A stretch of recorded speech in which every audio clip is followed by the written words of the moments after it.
Well, here's another interesting story. Can't even with you, David. Um,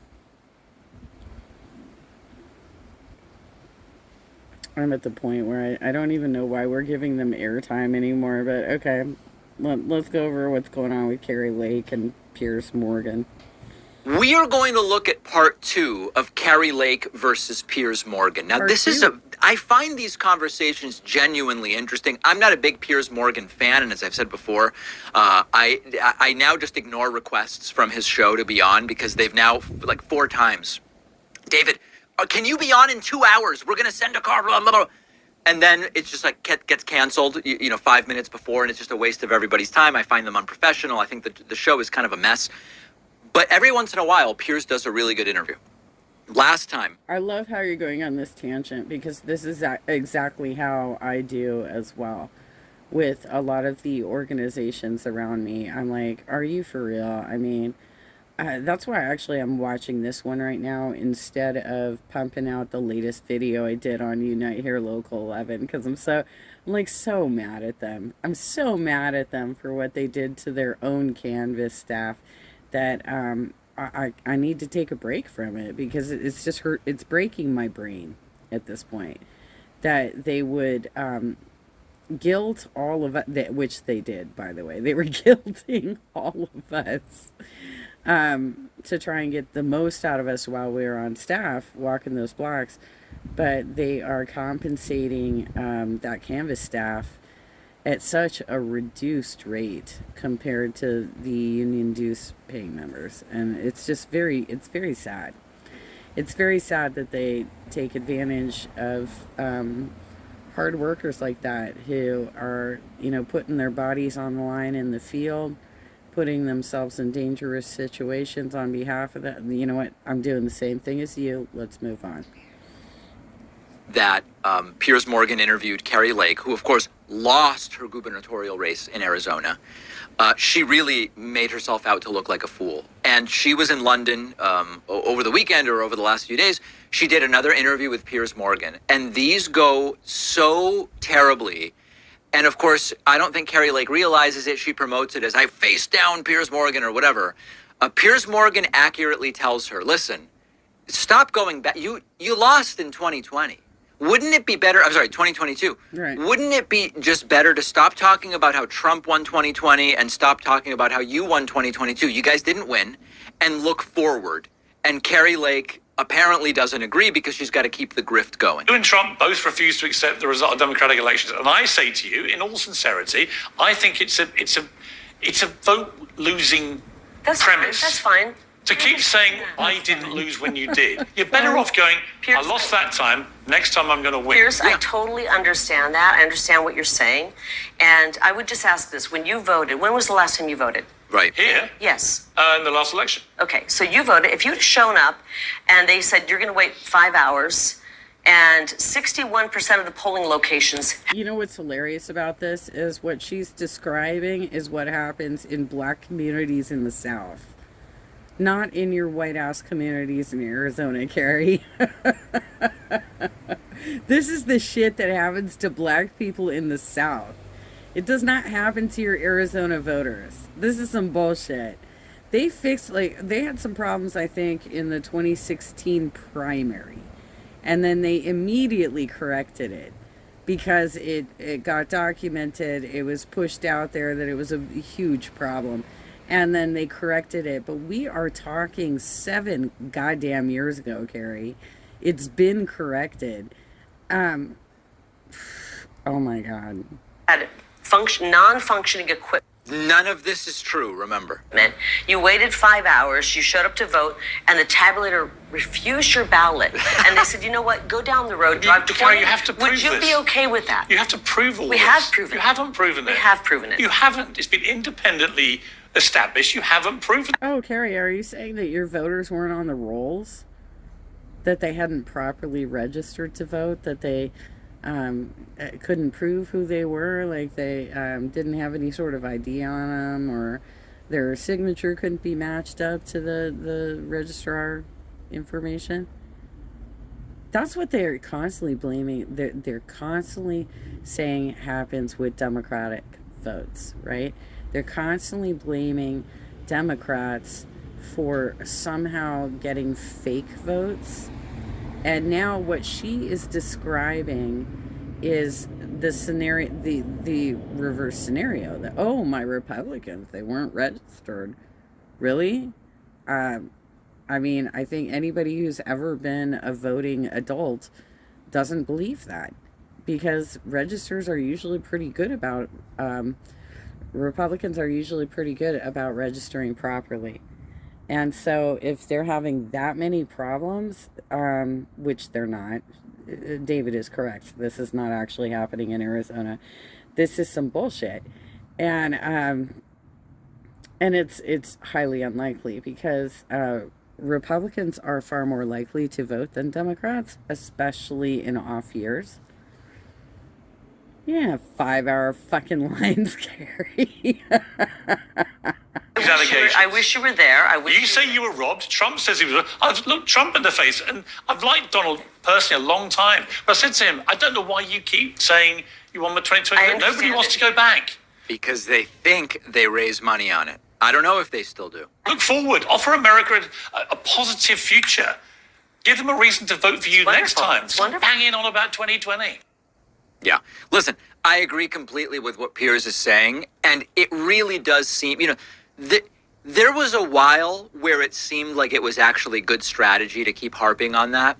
And there was a while where the balance seemed clear. You're attracting more people and money than you're turning off by continuing to talk about how you were robbed. Even though many Republicans still do believe Trump won in 2020 and some believe Kari Lake won in 2020. Don't you all kind of get sick of this bullshit, though? I mean, like, at some point, don't you kind of feel like I don't want to support sore losers?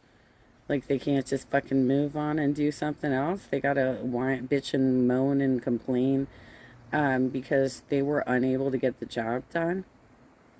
They were unable to get the job done. Obviously, not enough people wanted to vote for them in the right areas, right? Especially in the presidency, right? There were specific areas where Trump, even with the popular vote going to Biden, he could have won the presidential election had he done better in very specific swing states. But he didn't. He fucking lost. And the fact that you guys are beating a dead horse on this is so crazy. Like, move the fuck on. That was like 2.5 years ago, 3 years ago. Come on, y'all. Start talking about your platforms. Stop whining about how you're, oh, me sad white people. I didn't win my popularity contest. I'm so sad now. Me too. At this point, it seems like it's becoming increasingly a net negative because it just doesn't offer a vision of anything. And what's even more delusional is that in a subsequent moment during this interview, Kari Lake, when she's asked by Piers about, listen, are you going to run for Senate now in Arizona? She continues to talk about getting the right outcome for the 2022 election. Again, we are now 5.5 months from the anniversary of her losing in Arizona. And she is still claiming, we're fighting it. Katie Hobbs is the governor of Arizona. That's it. But she keeps talking about it. You want to be senator of Arizona? I want to see fair and free elections. Answer my question. Do you want to be the senator? I'm not sure what my future holds, to be honest. I'm working right now on our election case. That's the center of my Would you like to be senator of Arizona? And if for some reason we don't get a fair outcome in our election, I will run for Senate, most likely. You will? Most likely. So you're declaring now? No, I'm saying most likely if we don't have a fair outcome in... Now, of course, she's not going to be crowned governor of Arizona. So I guess she's saying she's going to run for Senate. She calls it getting a fair outcome. What she means is somehow kicking Katie Hobbs out of office, which is not going to happen. Katie Hobbs is the governor. So I guess she's saying she's going to run for Senate. Our election case that I may consider running for Senate. And if Donald Trump says to you he wants you to be his running mate, what do you say? We've had this conversation. Come on. I said if the royal family invites you in and they want you to come in. I said yes. You said yes. Good for you. Good for you. Would know you what? do it? I don't think President Trump needs a vice president. He's This is- that powerful. Well, he's gonna have to. He- This has got to be like the craziest take on Donald Trump I've heard in a long ass time. He doesn't need a vice president. Of course he fucking does, you dumbass bitch. Because the VP is second in line to succession if something happens to him. He's an old ass motherfucker who wears a diaper and has dementia. Of course he needs a VP. I don't know, he's so strong. He's so strong, he doesn't need a VP. You're hilarious, Kari. This is why you didn't get elected. You're fucking stupid. Oh my God. That's a cop out if I've ever heard one. We know Kari is desperate to be Trump's VP. Desperate to be Trump's VP. But that's really something. Trump is so good, he doesn't even need a vice president. Wow, there's an idea. If you run. He's that powerful as a leader, he doesn't really need one. But I do hope he picks somebody who the media fears more than they fear him. Is that you? And you know why I think he should do that? Because then they'll stop trying to take him down. All right. Okay. So, I mean, you can get the gist of just how completely debased and disconnected from reality Kari Lake is. We'll look at one more clip of this. In this one, Kari Lake pulls out the big pharma's controlling everything thing. And this is the context of saying we can't really talk about the truth of vaccines. It's an anti-vax rant, riddled in an anti-corporate rant. You can't talk about big pharma, just like you can't talk about the talk about anything I like. military-industrial complex, Talk about anything I like. because they control the media. Kari, you nobody cannot controls talk me. You cannot talk about big pharma. Famously, nobody controls me. You Right. cannot. No. You can't talk about big pharma right now. You can't talk about how dangerous the vaccines are. Well, but that's not true. You can't talk about I how don't think the dangerous vaccines drugs were are. dangerous. Really? No. You're not seeing some of the consequences? No, of I think the this? vaccines actually were remarkably safe. Okay. Let's talk about something we could probably agree on. Yeah, the vaccines were remarkably safe. I wish they worked better at preventing transmission. But the vaccines were extraordinarily safe. And so this is a common refrain. So, Well, I mean, I'm just going to have to go based on what was reported, that there was still transmission that happened. Because I've had 4 shots and I have not gotten COVID the entire time that we've been in this pandemic. So I really don't have any personal, relatable experience to what the fuck she's talking about, other than I've had 4 jabs, bitch. I'm sitting here perfectly healthy, honey, and I don't know anybody else within my social circle, my social network, that had any sort of adverse effects from getting vaccinated. I mean, I know, the people within my community, the people I work with, my family members. I don't know anybody who had some sort of really horrible reaction to the vaccines. Like, some of us felt maybe a little bit sick on the day that we got it, which is not unnormal. I mean, that shit happens when you get the flu vaccine. So I have to think that you're already an anti-vaxxer to begin with. You probably, I don't even think this one was like egg-based, like the flu vaccine, that's a common allergy, right? The flu shots are usually like somehow cured in egg. But anyway, we're alive, right? We're alive. We are no longer filling up our hospitals. And we get to move forward, except for these clowns who keep talking about elections they didn't win. They don't want to move forward. you really have to go beyond just a single sentence and delve into this whole big pharma controls sort of thing. It is absolutely true that pharmaceutical companies are large advertisers on TV. Most countries don't even allow direct-to-consumer advertising. Yeah, they should. Do you feel tired in the morning? You might be suffering from what, right? They spend a ton of money advertising their products. They spend money with pharmaceutical that's all absolutely true. They are profit-driven. All of those things are absolutely true. But that's totally not what she's talking about. I mean, it's so weird because they take the talking points from the left, from those of us who are like, hey, you know what? They shouldn't be buying ads on television to advertise things that you cannot get prescribed unless you talk to a doctor, right? Ask your doctor about, why are you advertising this to me directly? I'm not a doctor. So if my doctor says that there's something, that needs to be corrected through medicine, why would I not trust him or her to prescribe the right medicine rather than be like, I saw this ad during prime time and I think it might be the right solution. This is the dumbest ass. They banned hard liquor advertisements. What, in the 50s or 60s or maybe even, I don't know. They can't. They can do beer. You can have beer commercials on TV, but hard liquor cannot be advertised on television. Well, then why the fuck are they putting out prescription drugs on television? That's a dumbass move. Some of those commercials are fucking funny, though. I'll tell you. Some of them are hilarious. And also, the scale of pharmaceutical companies has led to incredible advances in our ability to treat and, in some cases, I wish it were more, prevent disease, keep people alive in circumstances where they previously would have died. Like, that's all of these things can be true at the same time.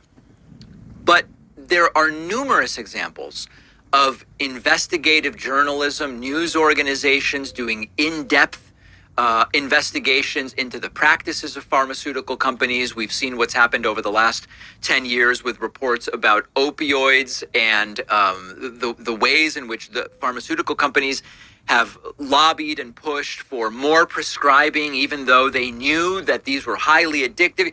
These things are featured on mainstream news programs all the time, and independent programs as well. In 2020, CBS News had this major investigation about the cost of prescription drugs, and they actually interviewed pharmaceutical executives, industry experts, patients who couldn't afford medications.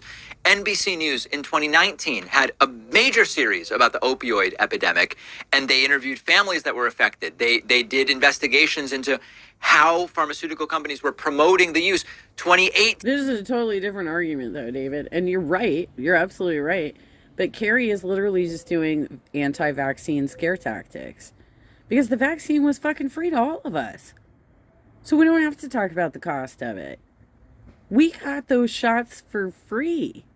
Whether you had healthcare insurance or not, you got the vaccine for free. And this bitch is up there acting like she's talking about a real argument when that's not even the real argument. The real argument is, like, go back to, like, talking about how insulin finally got reduced because they got embarrassed on Twitter. Come on. ABC had another one about opioid. All of these examples. So what they want to do is, normally they say, let companies do whatever they want. Don't limit them. Don't regulate them, whatever. But now that we want to talk about supposedly dangerous COVID vaccines, which weren't dangerous, which aren't dangerous, now all of a sudden it's, you're owned by the pharmaceuticals and nobody can talk about it, and everybody's being silenced, and whatever the case may be. Kari Lake is... It's so funny too, because these were formerly like their donors, right? So apparently, like you were talking about, the fact that she must be doing this to get donations. I don't know who's donating to her at this point, because if she's attacking like the base of corporations that would actually donate to her campaign if she wasn't so stupid, this is wild. It's wild to watch, because these are the people who were taking money from pharmaceuticals, and here she is acting like a complete idiot on a national, well, it's an international program, right? Piers Morgan, I think, is in Britain now, right? Didn't he go back home? Didn't we send him back home? Fundamentally not a serious person.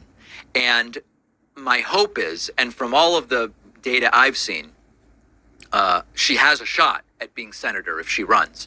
My hope is that she is soundly defeated in 2024, if indeed she runs for the Senate in Arizona.